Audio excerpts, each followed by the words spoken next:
bad versions I refer to as monsters, but just because they're bad doesn't mean they don't have good quality. And when you're winning and you're succeeding, there's this idea that everything is right. There's this idea that perfection is now presented itself and life moving forward is going to be just an easy road.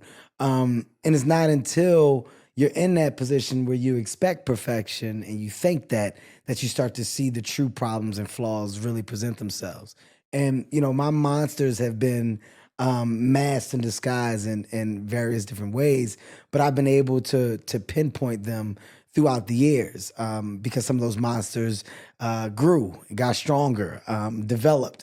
You're talking about the world of an ego, the idea of who you think you are versus what you are, or the idea of expectations and needs as to what you feel you need and what you have to have. That's a monster that's feeding that, right? That engine of, well, now that I'm making money, this is what I should have. This is how I should look. This is how I'm supposed to be. That's a monster that you're feeding because ultimately you're buying in to something that you're creating.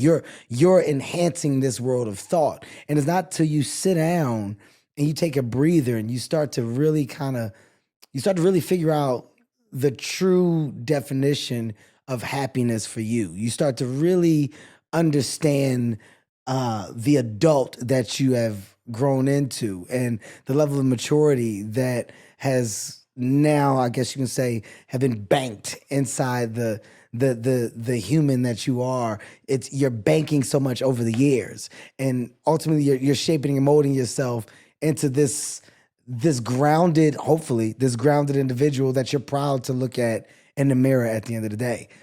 I had to start to, I had to get to a place to where I was looking in the mirror and I was proud of what I was looking at. And I was okay with checking myself. I was okay with pointing out my flaws.